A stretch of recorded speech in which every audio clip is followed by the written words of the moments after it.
لیکن ایک بنیادی حدیث کو بنیاد بنا کر ہم آگے بڑھتے ہیں کہ تم میں ہر وہ واقعہ پیش ہوگا جو تم میں سے پہلے کی قوموں میں پیش ہو چکا ہے. اور ہم سے پہلے کی قوموں میں کون سا واقعہ پیش ہو چکا ہے؟ کچھ لوگوں کا مر کر زندہ ہو جانا. یہ کثرت کے ساتھ ماقبل کی امتوں میں پیش آیا. طاعون سے گھبرا کے 70,000 آدمی اپنے گھروں کو چھوڑ کے بھاگتے ہیں اور عذاب الہی انہیں اپنی لپیٹ میں لے لیتا. 70,000 آدمی عذاب الہی کے لپیٹ میں آ جاتے ہیں اور مر کر گر جاتے ہیں. لاشیں پڑے ہوئے ہیں، پڑے پڑے لاشیں سڑ چکے، ہڈیاں علیحدہ ہو گئی. حضرت اسماعیل کا گزر ہوا جو اللہ کے پیغمبر سے ایک مرتبہ دیکھا تو سوال کیا کہ کون ہے کہ جو ان کو زندہ کرے گا؟ وہی ذات الہی. جواب آیا کہ اے ہمارے پیغمبر، ان ہڈیوں کے اوپر، بوسیدہ ہڈیوں کے اوپر پانی چھڑکو اور ہماری قدرت کا معجزہ دیکھ لو. پیغمبر وقت آگے بڑھے اور آگے بڑھ کر بوسیدہ ہڈیوں کے اوپر پانی چھڑکتے ہیں اور پانی چھڑکتے جاتے ہیں. بوسیدہ ہڈیاں جیتے جاتے انسانوں میں تبدیل ہوتی چلی جاتی ہیں. یہ نوروز کا دن تھا اور اسی لیے ایک سنت علماء یہ بھی بتاتے ہیں کہ نوروز کے دن ایک دوسرے پر پانی چھڑکا جائے. یہ ان پیغمبر وقت کی سنت ہے جنہوں نے بوسیدہ ہڈیوں پر پانی چھڑک کر 70,000 آدمیوں کو زندہ کیا. تو ہم سے ما قبل کی امت میں 70,000 آدمی، پورا زمانہ نہیں، 70,000 آدمی مر کے زندہ ہوئے. چھوٹا سا دور. حضرت موسیٰ 70 آدمیوں کو کوہ طور کی جانب لے گئے اور جب کوہ طور پر جا کر انہوں نے خدا کے دیکھنے پر اصرار کیا تو ایک مرتبہ بجلی نے نازل ہو کر ان کو جلا دیا اور حضرت موسیٰ کی دعا کے بعد وہ دوبارہ حیات پاتے ہیں اور حیات پا کر انہوں نے شادی کی. شادیاں ہونے کے نتیجے میں ان کے بچے بھی ہوئے اور کثرت کے ساتھ ہوئے. تو 70 آدمی مرے اور مر کر زندہ ہو گئے. یہ دوسرا موقع ہے کہ جب ہمیں ماقبل کی امت میں کچھ لوگ مرتے ہوئے اور مر کر دوبارہ زندہ ہوتے ہوئے دکھائی دیتے ہیں. حضرت عزیر کا واقعہ کہ جہاں پر باپ کی عمر کم رہ جاتی ہے، بیٹے کی عمر بڑھ جاتی ہے. وہ مشہور واقعہ کہ 50 سال کی عمر میں غالباً حضرت عزیر گھر سے نکلے اور جب چلے تھے تو اس وقت بیوی حاملہ تھی، بیوی کے پیٹ میں بچہ تھا.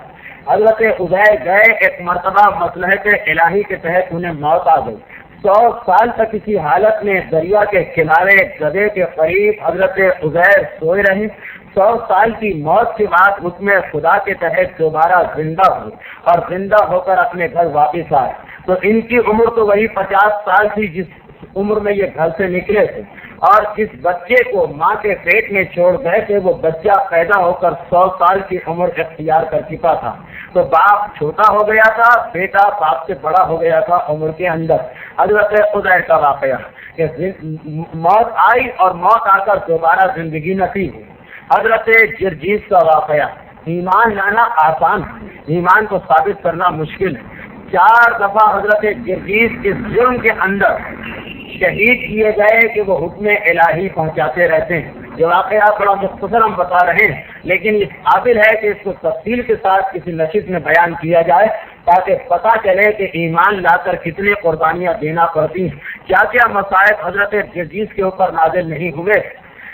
ہم کو تاریخ میں یہ بھی نظر آتا ہے کہ 2 ٹکڑے کر کے دیگ میں ڈالا گیا اور دیگ کے اندر پکایا گیا اور اس کے بعد حکم خدا سے دوبارہ زندہ ہوتے ہیں. دوبارہ زندہ ہونے کے بعد آرا مشین میں رکھ کر تمام جسم کو آرے کی مدد سے چیرا گیا. صرف حکم خدا کو پہنچانے کے جرم دوبارہ حیات پاتے ہیں. تو اس کے بعد جلایا گیا، تمام جسم کو جلا کر رات کو بکھیر دیا گیا. حکم خدا سے دوبارہ حیات پاتے ہیں اور واپس آتے ہیں.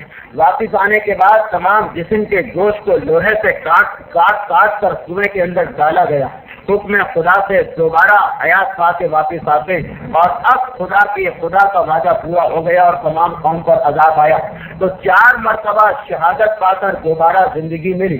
ذوالقرنین کا واقعہ، ان کی تشریح ابھی آئے گی یاجوج و ماجوج کی تھوڑی تفصیل میں. ذوالقرنین کا واقعہ کہ 500 سال تک خدا نے موت دی اور اس کے بعد دوبارہ زندگی عطا دی.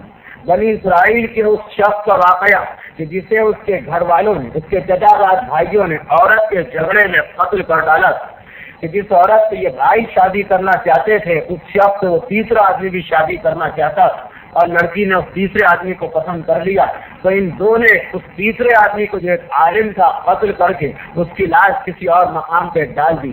اور جب معاملہ آگے بڑھا تو حضرت موسیٰ کے حکم سے گائے کو خریدا گیا، اور گائے خرید کر اس کا ایک ٹکڑا لاش کو مارا گیا، تو یہ شخص زندہ ہو بیٹھا، اور زندہ ہونے کے بعد اپنے قاتل کا پتہ بھی بتایا، اور 103 سال کی زندگی اس کے بعد بھی حاصل کی۔ اور جب وجہ معلوم کی کہ خدا نے اس کی حال پر اتنی عنایت کیوں کی، تو پتہ چلا کہ کثرت کے ساتھ محمد و آل محمد پر درود بھیجنے والا نوجوان تھا۔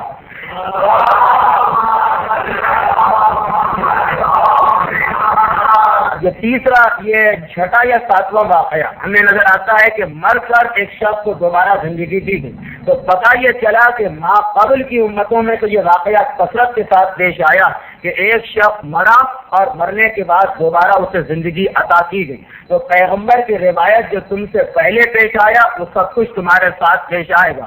اس کا مطلب یہ ہے کہ اس امت کے ساتھ بھی اس قسم کے واقعات پیش آئیں گے کہ کچھ لوگ مریں گے اور مرنے کے بعد انہیں دوبارہ زندگی عطا کی جائے گی۔ یہ کون لوگ ہوں گے؟ یہ انتہائی صالح اور متقی مومن ہوں گے، یا انتہائی قدار، انتہائی شقی دشمن خدا اور رسول و امام ہوں گے، اور وہ زمانہ غجب کا زمانہ ہے۔